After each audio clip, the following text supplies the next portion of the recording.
Vamos a ver un poco de escritura, pero quisiera, hermanos, en esta mañana iba a compartir esto con los hermanos el día de ayer.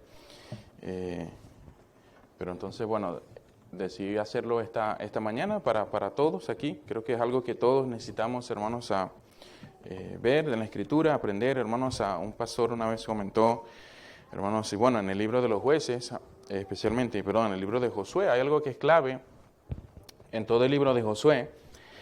Hermanos, y lo que vemos allí es el pueblo de Israel, hermanos, en esa peregrinación ya Josué los va a introducir a la tierra prometida. Y como decía, algo que es clave allí, hermanos, en todo el libro, y es la obediencia. Si el pueblo obedecía, les iba bien. Si el pueblo hacía lo que Dios decía, hermanos, literalmente les iba bien. Un día no hicieron lo que Dios les dijo y les fue mal, literalmente. Subieron con un ejército superior a los de Ai, y los de Ai los persiguieron, hermanos, de tal manera que murió mucho pueblo en aquel momento, en aquella ocasión, hermanos. Y usted se ha leído la historia, conoce la historia. Josué comenzó a orar y a decirle al Señor, a buscar a Dios, y el Señor le dijo, no me desobedecieron, básicamente. Así que, hermanos, en el día de hoy vamos a ver, hermanos, ese tema sobre el cristiano obediente, hermanos. En el momento en el que usted y yo colocamos nuestra fe en Jesucristo como nuestro Salvador, hermanos, y usted quizás no recuerda cómo fue aquella ocasión.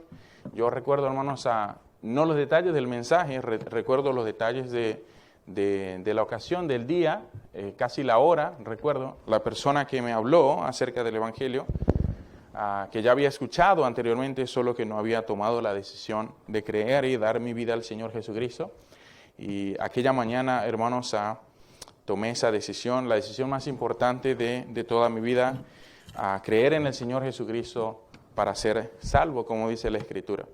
Ahora, hermanos, pero en el momento en el que hicimos eso, que nosotros pusimos nuestra fe en nuestro Señor, una vida de obediencia a Dios llegó a ser una posibilidad real en nosotros. Una posibilidad real. Anteriormente previo a ese encuentro, yo no podía vivir una vida que agrade a Dios. No podíamos. Creo que la Escritura dice Pablo, que sin fe es imposible agradar a Dios. Porque, bueno, el escritor de Hebreos propiamente, cuando él está hablando, pero sin fe, dice, es imposible agradar a Dios, porque es necesario que el que se acerca a Dios crea que le hay y que es galardonador de los que le buscan. Entonces, en el momento en que somos salvos, hermanos, nosotros llegamos en ese momento a recibir en nosotros el Espíritu Santo, el sello del Espíritu Santo de Dios en nuestra vida. Y como veíamos cuando estudiamos el libro de Colosenses, se nos ha dado el poder para poder vivir la vida cristiana, una vida que agrade a Dios en lo absoluto, hermanos. El Espíritu Santo nos da una libertad de la esclavitud, del pecado, de la muerte. Romanos capítulo 8, versículo 2 nos enseña sobre eso, y nos permite entonces vivir una vida, hermanos, como la del Señor Jesucristo. ¿Ya? Ahora, entendemos que eso es un proceso, es algo que nosotros debemos hacer, pero, hermanos, como dije al iniciar de la enseñanza, la obediencia tiene una parte vital en ese proceso. John Stott dijo en una ocasión, no es solo lo que debemos luchar para vivir como Jesús, sino que Jesús con su Espíritu debe venir y vivir en nosotros. Debe venir y vivir en nosotros. Tenerlo como nuestro ejemplo no es suficiente. Hay gente que tiene al Señor Jesucristo como una persona bueno, que enseñó un estilo de vida que todos los seres humanos deberíamos vivir. Unas religiones, algunas sectas enseñan que él era un buen hombre, quizás como Dios, pero que no era Dios, etcétera, hermanos. Y hay personas que lo usan como ejemplo, hermanos, pero no es suficiente. Lo necesitamos a Él como nuestro Señor y también como nuestro Salvador. Ahora hay gente, hermanos, que les gusta la idea de tener al Señor Jesús como Salvador, pero no como el Señor de sus vidas. Y eso es algo, hermanos, que nosotros debemos entender. ¿Y cuál es la diferencia, pastor, entre tenerlo como Salvador y tenerlo como Señor? Bueno, el que lo tiene como Salvador y lo tiene como Señor, vive una vida, hermanos, sujeta al kurios, al Señor de todo, sujeto a Él, al Salvador Jesucristo, hermanos, si está bajo la influencia del Señor Jesucristo. Una persona que no tiene al Señor Jesucristo como su Señor en su vida, entonces para él el Señor y lo que el Señor dice en su palabra no es prioridad en su vida, no es lo más importante. Así que esa es la diferencia. Así que de esa forma, hermanos, por su muerte expiatoria en la cruz, sabemos, el Señor Jesucristo murió en la cruz. Hermanos, los judíos no lo mataron, los romanos tampoco lo hicieron, Él dio su vida, eso es lo que la Biblia revela en la Escritura, hermanos, y por esa muerte en esa cruz, entonces, hermanos, la sanción de nuestros pecados puede ser perdonada. Eso es lo que la Escritura revela en Romanos, cuando dice a Romanos 3:10, por cuanto todos pecaron están destituidos de la gloria de Dios, luego dice, y eso es una declaración, una sentencia, luego dice, siendo justificados gratuitamente por la fe, mediante la redención que es en Cristo Jesús. Entonces sí hay una condenación, hay una separación, pero dice que hay una forma de cómo puede ser declarado inocente y lo revela, siendo justificado, declarado inocente gratuitamente mediante la redención que es en Cristo Jesús. Y luego dice Pablo, a quien Dios puso como propiciación por medio de la fe en su sangre para manifestar su justicia, dice, a causa de haber pasado por alto en su paciencia los pecados pasados. Entonces, esa expiación del Señor Jesucristo abrió la puerta, hermanos, del perdón de Dios hacia los hombres. De otra manera hubiese sido imposible, hermanos, a que el hombre recibiera el perdón de Dios porque había una sentencia, vas a morir si comes del árbol del fruto, ya sabemos la historia. Si pecas, en otras palabras, vas a morir y eso es una sentencia. La paga del pecado es muerte, Dios no podía retractarse de eso. Algo tenía que ocurrir, Jesucristo pagó el precio de nuestros pecados en la cruz. Literalmente, hermanos, el Señor Jesucristo murió por nuestros pecados en aquella cruz. Y esa expiación entonces abre esa puerta, hermanos, ahora somos perdonados. Todos los que venimos a la cruz del Señor Jesucristo recibimos el perdón completo de nuestros pecados. Dice la Escritura, siendo justificados gratuitamente por la fe. Así que no necesito hacer otra cosa más que creer en el Señor Jesucristo. Y hermanos, esa justificación que es el acto que Dios hace, hermanos, en otras palabras, Dios me declara inocente como si nunca hubiese pecado. ¿Te imaginas? No soy inocente, merezco morir, pero Dios me declara inocente. Por lo bueno que soy, es que no soy inocente. Dice Pablo, en el contexto de ese mismo pasaje, él dice, ¿dónde queda pues la jactancia? Dice, queda excluida. ¿Por cuál ley? ¿Por la de las obras? No, sino por la del oír con fe. ¿Ya? Entonces, no, hermanos, no. Por eso Pablo en otro pasaje más propiamente, él dice que por gracia sois salvos por medio de la fe, esto no de vosotros, pues don de Dios, no por obras para que nadie se gloríe. ¡Qué bendición! ¡Qué bendición! Yo no quiero escuchar, hermano, pasar una eternidad en el cielo, escuchando, hermanos, las historias de lo bueno que el hombre era. ¿Se imagina lo aburrido que sería? Porque, hermanos, para aburrir a la gente hablando de lo bueno que somos muy buenos. ¿Se imagina? Se está hablando con gente, ¿verdad? Y empiezan a alardear de las cosas buenas que hacen. Se imagina una eternidad diciendo, estoy aquí porque era muy bueno. Sí, de veras, no. Gracias a Dios, hermanos, esa no es la historia que vamos a contar allá en el cielo.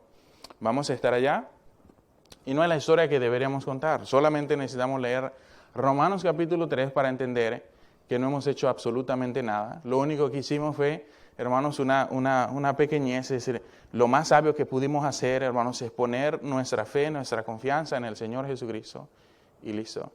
Señores, ¿qué debo hacer para ser salvo? Pablo no les dijo, vaya a la iglesia, bautícese, haga esto, haga lo otro. Él les dijo, cree en el Señor Jesucristo y serás salvo.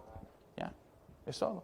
Entonces, eso es lo que necesitamos, hermanos. Y como dije, el Señor Jesucristo, su expiación en la cruz abre esa posibilidad, hermanos. Y cuando nosotros venimos a Él, entonces a partir de ese momento nosotros podemos, ahora sí, y tenemos el poder porque tenemos el Espíritu Santo en nosotros, que nos ayuda ahora sí a vivir una vida que agrade a Dios. Ahora tengo fe, ahora ya no es imposible para mí agradar a Dios. ¿Ya?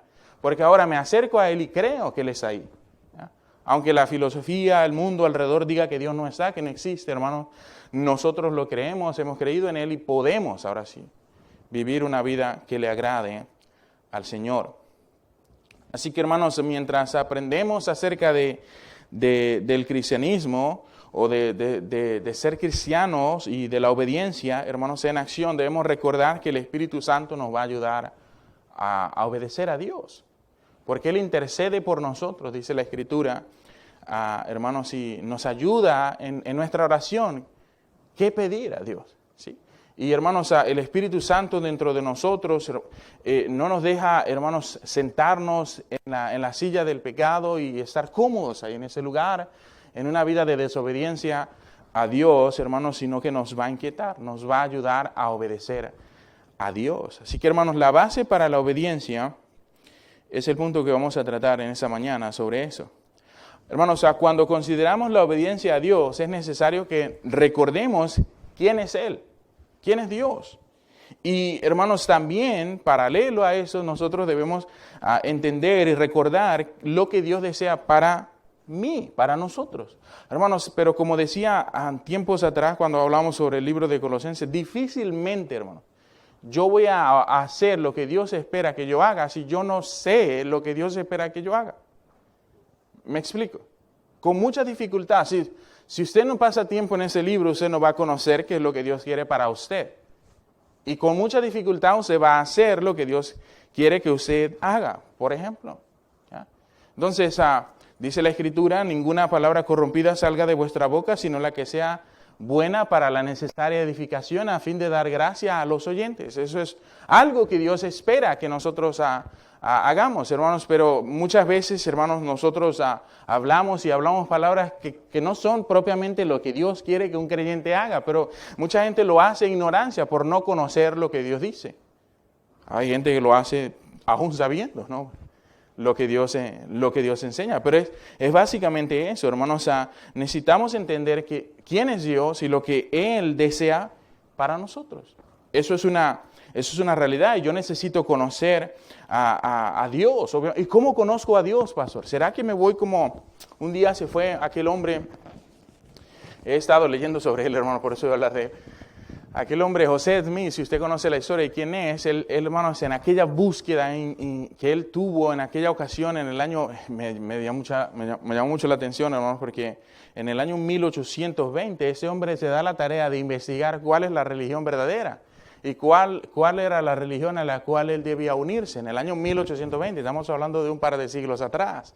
Se habían pasado de historia y de la traducción de la Escritura ya estaba, que fue dada, esta traducción fue al español, obviamente no es una versión de la Escritura, hermanos, pero fue traducida en el año 1500 y algo. Se habían pasado, ya la Escritura había sido traducida al español, al inglés, a otros idiomas, alemán, francés, etcétera, y en el año 1400 años después, por poner un número, aparece este personaje en aquella búsqueda, y la revelación que él da es que Dios le dice por medio de aquel ángel que no había ninguna religión verdadera. Sí. Que la religión verdadera era la que el ángel le iba a dar en ese momento ahora. Yo no sé si usted la vio, pero hermanos, en la Escritura dice que si a un ángel del cielo os anunciara un evangelio diferente, dice sea anatema. Pero no solamente eso, hermanos, sino que posición así lo que hace es ignorar 1700 años de historia de la iglesia. ¿Sí? O sea, ¿qué pasó? Bueno, se perdieron todas porque en el oscurantismo, entonces Dios, el Señor Jesucristo, no cumplió su palabra. Él dijo que las puertas del Hades no iban a prevalecer contra la iglesia, entonces la iglesia se perdió. ¿Jesucristo no cumplió su palabra? Absolutamente no.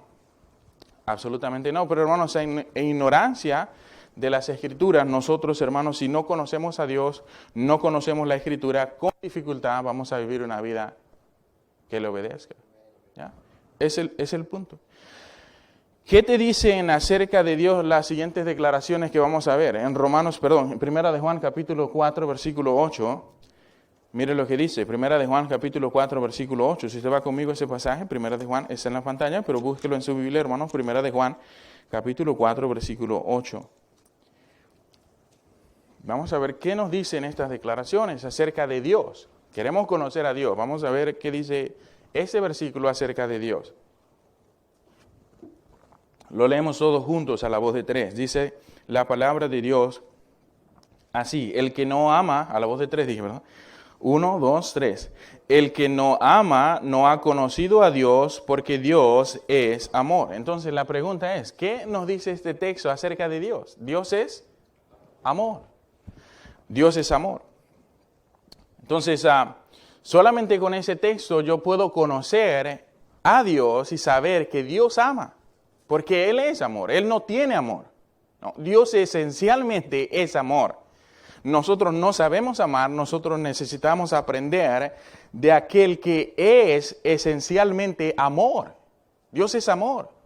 Él es justo, Él es santo, Él es eterno y de la misma manera, hermanos, Él es amor. Él ama a los hombres. Eso es lo que la Escritura también enseña, porque de tal manera amó Dios al mundo que ha dado a su Hijo unigénito para que todo aquel que en Él cree no se pierda, mas tenga vida eterna. Romanos 5:8 dice, mas Dios muestra su amor para con nosotros en que siendo aún pecadores, Cristo murió por nosotros. Dios lo amó a usted cuando usted y yo éramos un pecador. Si ve que no sabemos amar, porque nosotros amamos a los que nos aman. Dios amó a los que no le amaban a Él, a los que no estaban interesados en Él. O sea, nosotros. Yo no estaba interesado en Dios, yo no leía su palabra, yo no iba a la iglesia, yo no obedecía a Dios, yo ignoraba a Dios, yo estaba en rebeldía con Dios. Y un momento en la historia, hermanos, alguien me confrontó con ese pasaje de la Escritura y me dijo, Dios te ama, a pesar de lo que tú eres. ¿Ya? Dios no ama como tú vives, ¿ya? Por eso hay que decirlo también, pero Dios te ama tal cual eres. No, Dios no te ama tal cual eres. Dios te ama a pesar de lo que tú eres. Eso es la diferencia en ese aspecto. Dios no me ama, no ama mi pecado. Pero Dios me ama a pesar de que yo he pecado contra Él. Así que, hermanos, la Escritura nos enseña que Dios es amor. Eso es su naturaleza. Dios es así. Eso no significa que Dios no odia. O que Dios no puede odiar. O que Dios no aborrece, porque hermanos, si yo me meto esa idea en la cabeza y luego vengo a la Biblia, hermanos, voy a cometer errores tremendos, porque en la Biblia dice cosas directamente que Dios aborrece. Dios abomina. ¿Ya? La homosexualidad es abominación a Dios, el pecado es abominación a Dios. Son cosas que Dios aborrece. Dios aborrece el pecado. ¿Sí? Dios ama, pero Él aborrece. Y que Él ame no significa que Él no va a odiar. ¿Ya? O que no va a aborrecer, porque como dije, la Escritura nos enseña que Dios aborrece el pecado más propiamente. De manera, y creo que en Proverbios habla de 5 cosas que son abominaciones, aún las siete, ¿no? Abomina mi alma. O sea, es como que hace un énfasis sobre eso. Lo que abomina, léalo, ¿no? Los ojos altivos, la lengua mentirosa. ¿Ah? O sea, no seguimos porque, ¿verdad? Sí. Tremendo. O sea, cuando hablamos mentira, nosotros no estamos agradando a Dios. Estamos haciendo algo que Dios aborrece, que Dios abomine. La abominación, hermanos, es algo que en la Biblia tiene un sentido, hermanos, que para nosotros sería náusea. Ese sería el término para nosotros usar. Porque lo que abominación significa, o lo que abominación es para Dios, es repugnancia, es náusea, le da ganas de vomitar. Ese es el asunto. O sea, y en el tiempo judío, los israelitas o las mujeres, hermanos, no tenían aguas, fashion fights y todas esas cosas que usan en el día de hoy, sino que usaban una clase de tela para colocarse allá abajo y así en su tiempo de lo que ya sabe, hermanas, estaba ahí eso todo el tiempo y lleno de sangre. Después eso venía a ser un trapo de inmundicia. ¿Ya? Isaías creo que dice que nuestras justicias son para Dios como un trapo de inmundicia. ¿Se imagina? Todo lo bueno que nosotros hacemos para Dios es como ese trapo que aquella mujer se quitaba después de... Y el leproso, aquel trapo que colocaba sobre aquella llaga para cubrir esa lepra, que, hermanos, era una especie de lepra que iba comiendo su carne, sus puntos vitales. Era tremenda. Aparte, la persona que lo tenía, hermanos, hería. De tal manera que, hermanos, ellos tenían que, porque aparte era bien contagiosa, tenían que ser sacados de la ciudad. Y si entraban por la ciudad, debían andar por las calles diciendo, inmundo, inmundo, a voz populi, como dicen allá en Venezuela, para que todo el mundo sepa que ellos eran inmundos, que eran pecadores, que bueno, la lepra es un tipo de pecado, por eso lo dije, pero es eso, hermanos, y Dios abomina, Dios aborrece el pecado. Hermanos, cuando conocemos quién es Dios y lo que Él desea para nosotros, entonces vamos a ser como Él, o vamos a querer ser como Él. Cuando yo conozco que Dios abomina, o que Dios, hermanos, no se agrada de mi altivez, entonces yo voy a cambiar esa actitud. Los ojos altivos, yo no sé si usted llegó a ver a su mamá así como, ¿verdad? Bueno, yo una sola vez, porque la que me dio, hermanos, no me dio más ganas de volverlo a hacer. ¿Sí? Eso, mirarla con altivez, así como por arriba del hombro. O sea, eso, cuando yo sé que Dios aborrece o abomina eso, yo no voy a querer ser así. ¿Me explico? Voy a tener por lo menos la intención de no hacer lo que Dios no quiere que haga. Amaremos como Dios ama, que es el texto que estamos viendo. Porque creo que ahí dice que el que no ama, ¿no a qué? Si usted no ama a su hermano que ve, usted no conoce a Dios que no ha visto. ¿Ya? Es así de sencillo. ¿Sí? Entonces, dice el texto, el que no ama no ha conocido a Dios. ¿Por qué? Porque Dios es amor. Hermanos, ese es el punto. Amaremos como Dios ama, aborreceremos el pecado, especialmente aquel contra el cual o con el cual fallamos contra Dios cada vez. ¿Ya? Aborreceremos el pecado, hermanos. El texto dice claramente, si no amamos, no conocemos a Dios porque Dios es amor. ¿Ya? Así que si usted dice, porque Juan en esa carta dice que, él dice una fraseología que dice, si tú dices sí, que conoces a Dios y vives como que Dios no existe en tu vida, mientes. ¿Sí? Aquí, hermanos, es como si tú dices que amas a Dios o conoces a Dios, pero no amas, entonces tú no conoces a Dios. ¿Sí? ¿Por qué? Porque Dios es amor. ¿Ya? Porque Dios, hermanos, nosotros a veces, alguien nos falló, hermanos, y aquí es donde nosotros muchas veces luchamos, porque la persona se arrepiente, Dios lo perdona, la persona se arrepiente, nos pide perdón y no le perdonamos. ¿Ya? Y Dios lo perdona, pero yo no lo perdono. Dios lo ama, pero yo no lo amo. No conoces a Dios. No entiendes, hermanos, lo que la Escritura dice, que si nosotros debemos eso de, a veces, hermanos, porque hasta lo oramos o lo orábamos, ¿no? Padre nuestro que estás en el cielo, santificado sea tu nombre, hágase tu voluntad en el cielo, en la tierra como en el cielo. Danos nuestro pan de cada día y perdona nuestras ofensas, como nosotros también perdonamos a los que nos ofenden. ¿Usted se imagina, hermanos, que Dios hiciera eso? ¿Que Dios le perdone a usted como usted perdona a quien lo ofendió?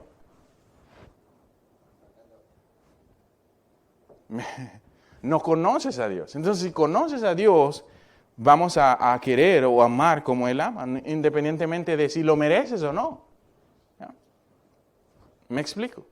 Es que no ha venido a pedirme perdón. No importa. Creo que la Biblia dice que vayas y arregles. Tú, que vayas y arregles. No tiene que venir porque Él fue el que no es bíblico. Tú ve y arregla. ¿Ya? Me explico. Es no conocer a Dios. Ese es el asunto. Pero cuando lo conocemos, vamos a amar como Dios es.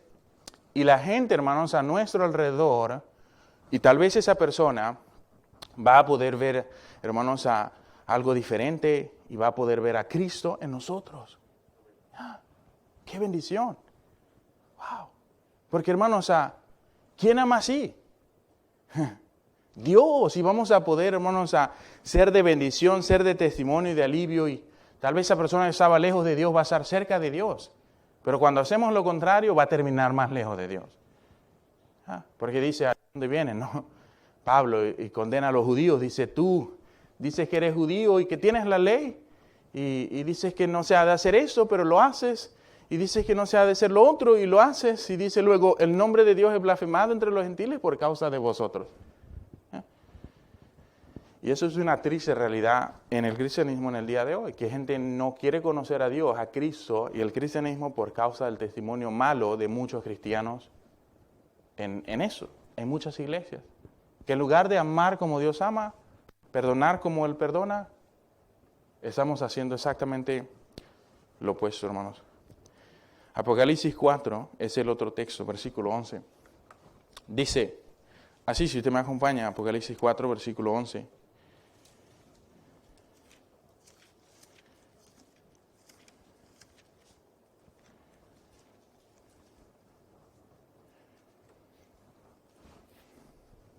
Dice así, todo junto a la voz de tres. 3. Señor, digno eres de recibir la gloria y la honra y el poder, porque tú creaste todas las cosas y por tu voluntad existen y fueron creadas. La misma pregunta. ¿Qué le dice este texto acerca de Dios, hermano? Allá veíamos que Dios es amor, aquí que vemos. Amén. Una cosa. Dice, Señor, digno eres de recibir la gloria y la honra y el poder, porque tú creaste todas las cosas y por tu voluntad existen y fueron creadas. Hermanos, Dios es el creador. ¿Ya? Independientemente de lo que la sociedad en el día de hoy le diga, Dios es el creador. Yo no necesito, hermanos, que alguien me explique científicamente a la creación. Dios ni se preocupó en hacerlo, Él solamente dijo que Él estaba en el principio y en el principio los cielos y la tierra fueron creados y listo. Es más fácil, es más sencillo, se requiere menos fe creer eso que creer que usted ha evolucionado de un renacuajo, se hizo un mono y un día se hizo un hombre. Me explico. Es más fácil creerle a Dios, Dios es el creador. Pero dice el texto, por la voluntad de Dios existe la creación y eso nos incluye a nosotros. ¿Ya? En el día de hoy, nosotros no estamos aquí porque es casual, no estamos aquí por hermanos, casualidad, sino por causalidad, por la causa de Dios, por la voluntad de Dios. Nuestra obediencia a Dios se fundamenta en esa verdad, hermanos. En la verdad de que Dios creó todo para la alabanza de la gloria de su gracia, de en su bondad para con nosotros, dijo el apóstol Pablo también. ¿Ya? Así que para eso, hermanos, en eso quise decir se fundamenta la verdad que acabamos de ver, la obediencia. ¿Sí? Se fundamenta en esa verdad de que Dios nos creó para que le alabemos, para que le gloriemos, para que le honremos, porque Él ha sido bueno con nosotros. ¿Ya? O sea, Pablo cuando entendió eso, él dijo, le debo mucho a Dios, soy deudor. ¿Ya? Que para mí el vivir es Cristo, el morir es ganancia. Lo que anteriormente para mí era ganancia, hoy lo tengo por basura, por amor a Cristo.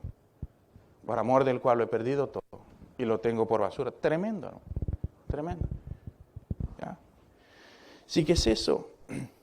Hermanos, dice el texto porque Él es digno, por eso Juan nos revela, bueno, el Señor Jesucristo revela ese canto en el cielo. Juan lo escribe. ¿Se acuerdan? En el libro de Apocalipsis, Apocalipsis es revelaciones de Jesucristo, y así se llama el libro. Dice el primer versículo, capítulo 1, versículo 1 de Apocalipsis, dice la revelación de Jesucristo, no de Juan. Eso es Jesús el que está hablando. So, Jesús le permite a Juan ver ese canto que cantaban en el cielo. ¿Cuál canto? Mire, se lee en el texto. Bueno, en el contexto, hermanos, usted va a ver que hay una adoración en el cielo, una adoración celestial.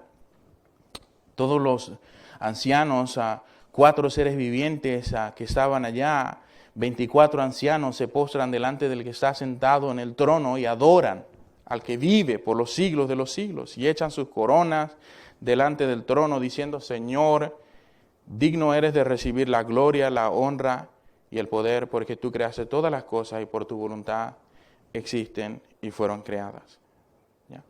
Y ahí está, el Señor le permite ver ese canto a Juan. Él es digno, hermanos, de recibir la gloria, la alabanza, el poder, el honor, porque además de todo lo que vimos, hermanos, que Él es el creador, hermanos, en el texto también se habla de que Él es digno porque Él fue inmolado. ¿Ya? Inmolado. Ahora, yo no sé usted, hermanos, pero el hecho de que el Señor Jesucristo se inmoló y estuvo dispuesto a dar su vida de tal manera, hermanos, como sabemos, Isaías nos revela o profetiza años atrás, antes de que ocurriera, cómo iba a morir el Señor, iba a ser molido por nuestros pecados, hermanos. Ese hecho nos debería a nosotros llevar, a todos nosotros los que hemos experimentado ese amor y esa gracia, hemos conocido al Señor, a vivir una vida que le honre, porque Él es digno, porque lo dio todo por mí, porque yo estaba perdido y fui hallado, porque mi vida era un desastre antes de conocer al Señor Jesucristo, en pecado, en desobediencia, en rebeldía, y Dios ha sido bueno. ¿Ya? Dios ha sido bueno. Y en esa bondad me dio una esposa, en esa bondad me dio unos hijos, en esa bondad me trajo a ese país, y en esa bondad me ha dado una iglesia de la cual no soy, hermanos, el más digno de pastorear. Dios es bueno.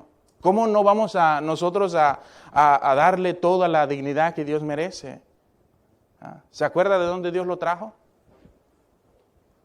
Dios es bueno, Dios es digno de recibir su alabanza. Cuando Dios le pida algo, hermano, no escatime ningún esfuerzo, porque Él no escatimó ni a su propio Hijo, sino que lo entregó por todos nosotros.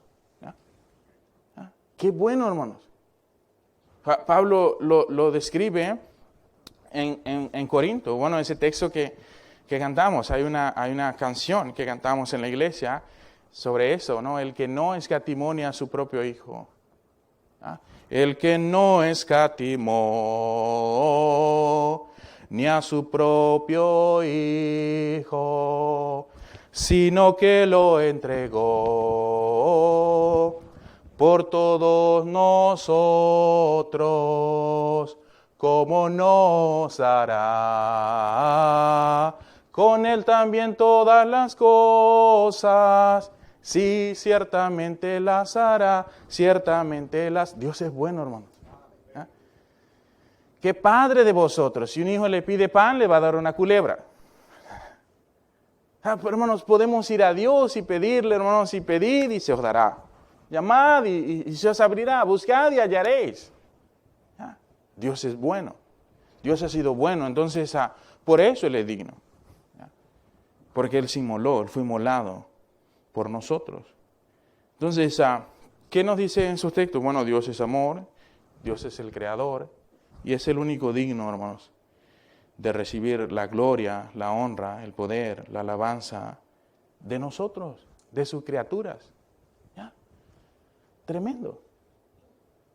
Pero hermanos, pónganse a pensar, nosotros la creación más perfecta a la que se nos hizo con una característica diferente al resto de la creación, al ser humano, se le hizo conforme a la imagen y conforme a la semejanza de Dios.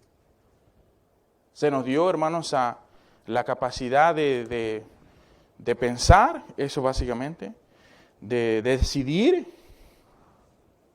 voluntad, inteligencia, y, hermanos, se nos dio la capacidad de sentir, de emocionarnos, como Dios. ¿Ya? El resto de la creación no posee eso. Y nosotros los más brillantes, en lugar de correr y adorar al Creador, al que nos hizo, al que es más inteligente que nosotros, en lugar de hacer eso, Romanos capítulo 1 nos revela que nos rebelamos contra Dios, ni le dimos gracias, ¿eh? Sino que nos envanecimos en nuestros corazones y en nuestro necio corazón nos hicimos necios. Profesando ser sabios, nos hicimos necios. Cambiamos la imagen de Dios por aves, por cuadrúpedos, por reptiles, solo porque somos rebeldes. ¿Eh? Y no queremos adorar al que es digno de toda la gloria, de todo honor.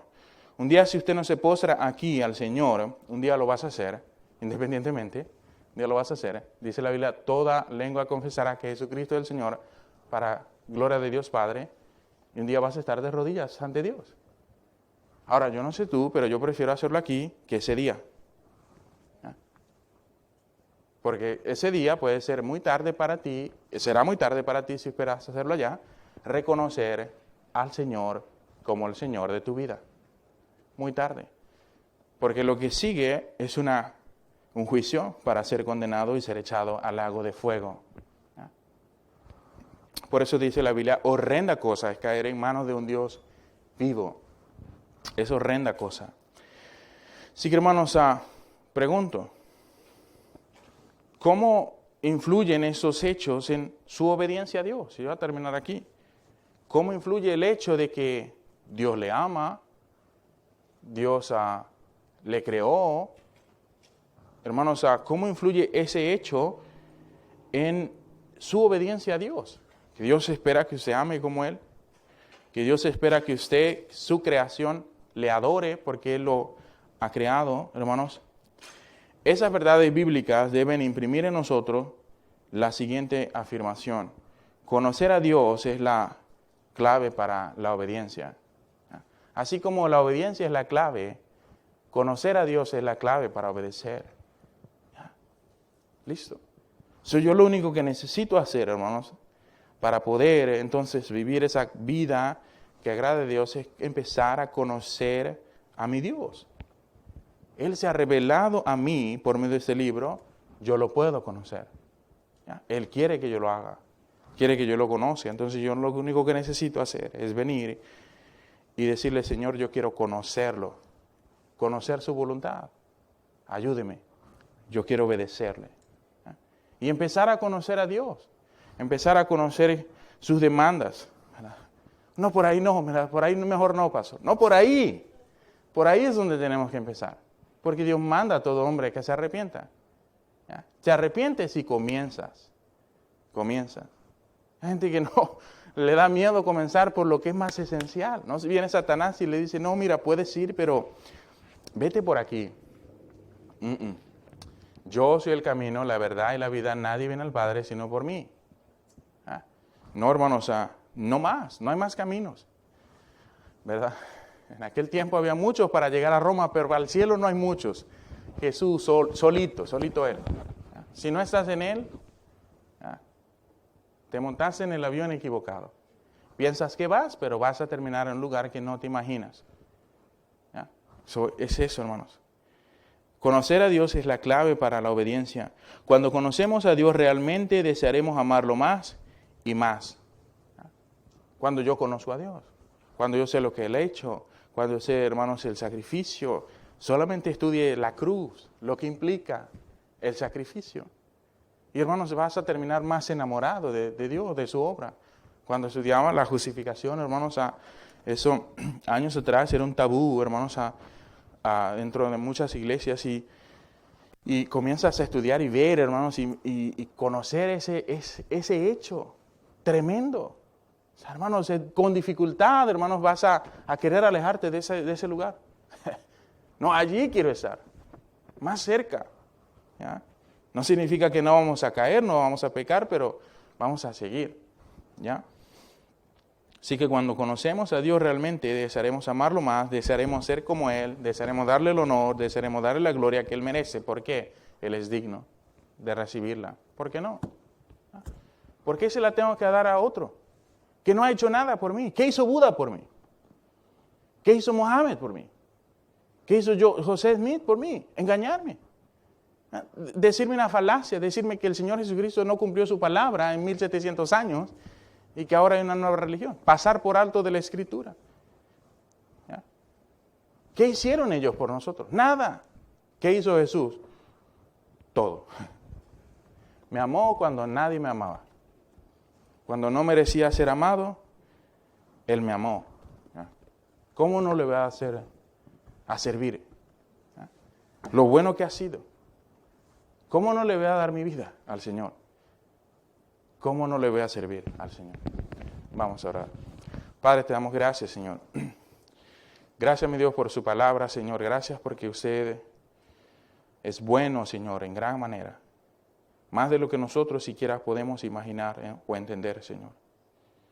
Oh Dios, gracias, mi Dios, por su misericordia, por su bondad, por su gracia, con la que nos ha justificado, Señor, nos ha salvado. Oh Dios, ayúdenos, Señor, a conocerle. Ayúdenos, Señor, que podamos entender su propósito, su deseo, su voluntad para nosotros, para nuestras vidas, Señor. Que vivamos en esta vida, Señor, en este mundo, con el deseo de honrarle, Señor, de glorificarle. Oh Señor, no debemos esperar estar en la eternidad para cantar, para reconocer su dignidad, Señor.